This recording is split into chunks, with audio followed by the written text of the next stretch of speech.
ఓం శ్రీమాత్రే నమః. ఓం గం గణపతయే నమః. ఐం సరస్వత్యై నమః. ఓం శ్రీ గురుభ్యో నమః.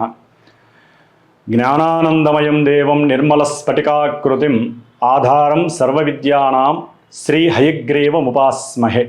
హయగ్రీవ అనుగ్రహ ప్రసాద సిద్ధిరస్తు. మీనరాశి వారికి ఈ నవంబర్ 1వ తేదీ నుండి నవంబర్ 30వ తేదీ వరకు కూడా గ్రహస్థితుల్ని కనుక మనం పరిశీలించినట్లయితే ముఖ్యంగా ఈ యొక్క మీనరాశిలో ఉన్నటువంటి పూర్వాభాద్ర నక్షత్రము 4వ పాదము, ఉత్తరాభాద్ర నక్షత్రము 1, 2, 3, 4 పాదాల వారు, రేవతి నక్షత్రము 1, 2, 3, 4 ఈ 9 నక్షత్రాల పాదాల వారు మీనరాశి వారు. వీరు ముఖ్యంగా గురుబలం అనేటటువంటిది వీరికి సర్వత్రా జయాన్ని, ఉత్సాహాన్ని, మేధస్సుని పటిష్టం చేసి సంకల్పాలన్నిటినీ మూటకట్టి పూర్వపుణ్య ఫలితాలని ఈ నెలలో ఇవ్వటానికి గురుడు సంసిద్ధంగా ఉన్నాడు. సంతానపరంగా వీరు మానసికంగా ఏదైతే కొంతమంది విద్యార్థులు ఉంటారు విదేశాలకు వెళ్ళి బాగా చదువుకోవాలి అని, అలాంటి విద్యార్థులకి ఇది ఒక శుభ సూచకం. జరగడానికి అవకాశాలు ఉన్నాయి, చాలా అవకాశాలు ఉన్నాయి. జాతకంలో ఏదైనా లోపభూయిష్టాలు ఉంటే దశలు అంతర్దశలు అనుకూలించకపోతే రిఫ్లెక్ట్ అవుతాయేమో, కానీ ఎందుకంటే జన్మజాతకం అది ఒరిజినల్. గోచారం అనేటటువంటిది దాన్ని అన్వయించేటటువంటి ఒక పత్రిక ఇది. అంటే గోచారం ఈరోజు ఈ క్షణం ఇట్లా ఉన్నాయని సంచరించే వాటిల్నే గ్రహాలు అంటాం. కాబట్టి ప్రతిదీ కూడా మన డిఎన్ఏ, మన ఋషులు పరంపర నుంచి కొన్ని కోట్ల సంవత్సరాల నుంచి డిఎన్ఏ అనేటటువంటి ఎట్లయితే మనలో లింక్ అయి ఉంటుందో, మనం పుట్టినటువంటి యొక్క జాతక చక్రరీత్యా పూర్వజన్మ విశేషాలని ఈ జన్మలో ఏ విధంగా ఏ అంటే విద్యపరంగాన, దాంపత్యపరంగా, సంతానపరంగా, ఆరోగ్యపరంగా, వాహనాలు, ప్రమాదాలు, గండాలు, అట్లాగే ఎన్నో రకాలైనటువంటి వృత్తుల మీద, మనం చేసేటటువంటి ఉద్యోగాల మీద వాటి యొక్క ఎఫెక్షన్ జరుగుతూనే ఉంటుంది. క్షణానికి కూడా మారిపోతూ ఉంటుందండి. జాతకం అంటేనే అంత గొప్పది. అలాంటిది మీనరాశి వారికి గురుబలము, గురువు యొక్క దృష్టి చాలా విశేషంగా పనిచేస్తున్నాయి. ఉద్యోగంలో వీరికి అనుకూలమైనటువంటి పరిస్థితులు కొంతవరకు దగ్గరికి వచ్చినట్టు వస్తాయి. కానీ 5లో ఉండి గురుడు చూడటము, 9వ స్థానంలో నవంబరు 17 తర్వాత సూర్య భగవానుడు ఆల్రెడీ ఈ నెల మొదట్లోనే కుజుడు వచ్చేసి 9వ స్థానంలో కూర్చున్నాడు. అంటే మీనరాశి వారికి ఉద్యోగ వ్యవస్థలో ఎన్నో ఇబ్బందులు, కొంతమంది ఉద్యోగాలు తొలగిపోవటము, ఇబ్బందులు ఎదురవటం. ఎందుకంటే ఇప్పటివరకు ఏదో కష్టము పడుతూనే ఉన్నారు. వారి పనిచేసే వారి యొక్క ఉద్యోగంలో వారికన్నా పెద్దవాళ్ళు వీళ్ళకి ఆర్డర్ వేసే వారి చేత ఎన్నో ఇబ్బందులు పడి ఏదోలే రేపు అవుతుందేమో, ఎల్లుండి అవుతుందేమో, మన ఉద్యోగం స్థిరత్వం పొందుతాము, ఉద్యోగం వస్తుంది, ఇట్లా ఎన్నో రకాలుగా ఆర్థికంగా మనం డెవలప్ అవుతాము ఆలోచిస్తూ ఉన్నారు. ఓకే, అది వేరే రకంగా, వేరే వ్యాపార రకంగా మీకు ఆర్థికంగా ఉన్నతి గురుబలం ఉండొచ్చు కానివ్వండి. రవి, కుజులు అట్లాగే బుధుడు కూడా అప్పుడప్పుడు ఫ్లక్చువేట్ అవుతూ 9లోకి వస్తూ ఉండటం ద్వారా వ్యాపార రీత్యా కొంత భాగ్యహీనత్వం కలిగే అవకాశం ఉంటుంది. రవి, కుజులు భాగ్యాన్ని ఉండనివ్వరు. దాన్ని ఇబ్బందులుగా, మోసపూరితంగా, అవమానకరంగా ఆ యొక్క ధనాన్నంతా కూడా నిర్వీర్యం చేస్తారు. ఉద్యోగంలో అయితే వీరికి అవమానించబడి బయటకు వచ్చేసేస్తారు చేయని తప్పులకి. కొంతమంది చేసి కూడా మనసులో దాచుకుంటారు.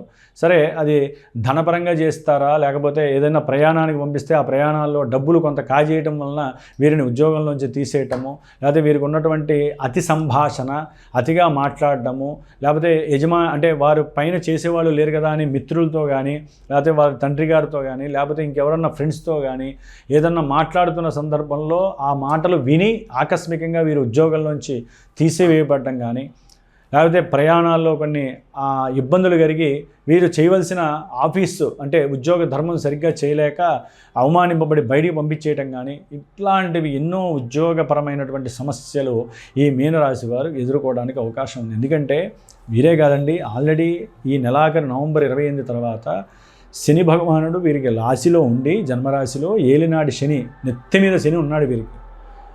ఇప్పుడు ఆయన రుజుమార్గంలో ప్రయాణం చేస్తున్నప్పుడు మళ్ళీ ఏ పని అయినా సరే స్లోగా, మొన్నటిదాకా డిప్రెషన్ అయితే ఇప్పుడు అనారోగ్య సూచనలు, ముఖ్యంగా పాదపరమైనటువంటి సమస్యలు, వాళ్ళు వేసుకున్న చెప్పులు ఎక్కడన్నా విడిచిపెడితే అవి పోతాయి. డబ్బు లేక ఏదో కొనుక్కుంటారు, ఓ 400 పెట్టో 4000 పెట్టో, అవి కూడా పోగొట్టుకునే పరిస్థితులు వస్తాయి. అక్కడ కూడా కర్మ వారిని వదిలిపెట్టదు, అంత ఘోరమైన పరిస్థితి. అట్లాగే అష్టమంలోకి శుక్రుడు వస్తున్నాడు. ఇప్పటి వరకు సప్తమంలో ఉండి భార్యాభర్తల మధ్య ఎడదీనటువంటి ఎడబాట్లు చాలా ఉన్నాయి. విడదీరానటువంటి ఎడబాట్లవి, సామాన్యంగా కూడా కాదు. అలాంటి ఎన్నో ఇబ్బందులు ఎదుర్కొని ఇప్పుడు అష్టమంలో శుక్రుడు ఉన్నంతలో వీరికి భార్య భర్తల మధ్య వారు చేసే వృత్తిపరంగా కానీ, లేకపోతే ఆ మాటల యొక్క అనుసంధాన పరంగా కానీ కొంత లాభం చేకూర్చడానికి అవకాశం ఉంది.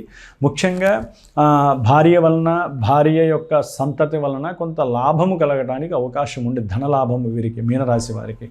అట్లాగే ఆకస్మికంగా ప్రయాణాలు కలగటము, ప్రయాణాల పరంగా కొంత ఆర్థిక ధన నష్టాలు కలగటము, అట్లాగే బంధుమిత్రాదులతో ఆకస్మికంగా కోర్టు వ్యవహారాల పరంగా కానీ, కుటుంబంలో ధనరీత్యా కానీ, లేకపోతే ఒక భోజనపరమైనటువంటి విషయంలో కూడా భార్యాభర్తల మధ్య, కుటుంబ సభ్యుల మధ్య విందులు వినోదాలు జరుగుతూ ఉంటాయి. గబాలన కార్తీక మాసం ఎక్కడికో వెళ్తారు దేవాలయాలకి, లేకపోతే ఎక్కడికో వెళ్తారు ప్రయాణం చేస్తూ. ఉన్నట్టుండి ఒక చిన్న ఆహారపు విషయంలో వీరి మధ్య ఎడబాట్లు, గొడవలు, కొట్లాటలు కలగడానికి అవకాశం ఉంటుంది. కాబట్టి కొంచెం జాగ్రత్తగా ఉండాలి. శుక్రుడు అష్టమంలో ఉండటం విశేషప్రదమైనప్పటికీ కూడా చాలా వరకు ఇది కొన్ని సమస్యల్ని సృష్టించడానికి, ముఖ్యంగా కొన్ని గ్రహాలు, పాపగ్రహాలు మొత్తం ఇబ్బందికరమైన పరిస్థితిలో ఉంది. తండ్రి గారి యొక్క ఆరోగ్య విషయంలో అకస్మాత్తుగా ఊహించినటువంటి ఎన్నో ఇబ్బందులు తలెత్తి వీరు తలకాయ పట్టుకునే స్టేజ్.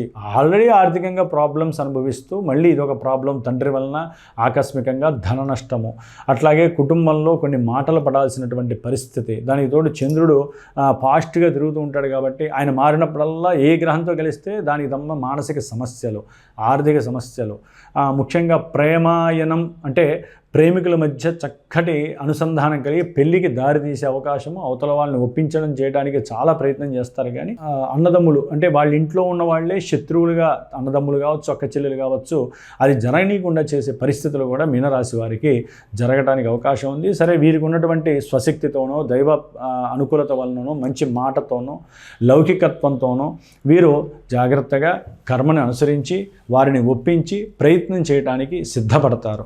ఈ విధంగా సంతాన లాభము, వివాహపరమైనటువంటి మాటలు, అనుకూలతలు, చక్కటి ఉద్యోగంలో ధనలాభము వచ్చే అవకాశం కొంతమందికి ఉంటుంది. జాతకరీత్యా వాళ్ళకి అనుకూలిస్తే ఇవన్నీ శుభాలు జరుగుతాయి. కొంతమందికి అనుకూలించకపోతే పెడగా జరిగే అవకాశం ఉంటుంది. కాబట్టి 12లో ఉన్నటువంటి రాహు డిప్రెషన్స్ని ఈ నెలాఖరు నుంచి ఎక్కువగా ఇచ్చే అవకాశం ఉంటుంది. కాబట్టి మీకల్లా దుర్గాదేవి శరణ్యము, హనుమంతుడే శరణ్యము.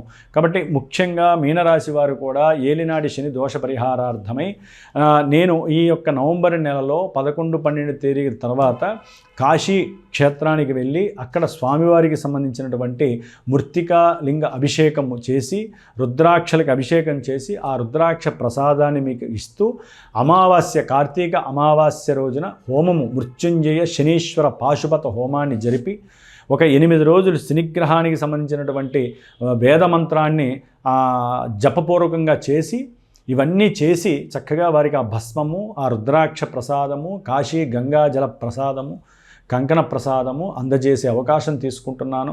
రాహుగ్రహ కేతుగ్రహ దోష పరిహారార్థమై, ముఖ్యంగా కుజగ్రహ రాహుగ్రహ వీక్షణ దోష పరిహారార్థమై సర్పగ్రహ దోషం కోసము ఈ స్కంద షష్ఠి రోజున సంతానము, కుటుంబ కలహాలు పోవటానికి, ఎడబాట్లు, భార్యాభర్తల మధ్య ఎడబాట్లు తొలగటానికి, ఇట్లా ఎన్నో రకాలైనటువంటి ప్రతిబంధకాలు, ప్రతికూలత్వాలు తీసివేయడానికి సుబ్రహ్మణ్యేశ్వరుడు ఒక్కడే అనుకూలవంతుడు. కుజదోషాలు, రాహుదోషాలు, కేతుదోషాలు, సర్పదోషాలు, పితృదోషాలు వీటన్నిటినీ తొలగించే శక్తి ఒక్క సుబ్రహ్మణ్యేశ్వర స్వామి యొక్క జయంతి రోజున, ఆయన యొక్క స్కంద జయంతి, స్కంద షష్ఠి రోజు ఉంది. కాబట్టి అవకాశం ఉన్నవాళ్ళు శ్రీమాతా జ్యోతిషాలయ పీఠానికి ఫోన్ చేసి మీ యొక్క గోత్రనామాలను నమోదు చేసుకొని మీరు కూడా ఆయన ఇచ్చేటటువంటి ఫలితాలని చక్కగా అనుభవిస్తూ మీకున్నటువంటి సమస్యలని నివృత్తి చేసుకొని సౌలభ్యంగా, సౌకర్యవంతంగా జీవితమంతా కూడా ఉన్నతమైనటువంటి స్థితికి ఎదగాలని, ఆ గ్రహాల యొక్క అనుకూలత కలగాలని ఆశిస్తూ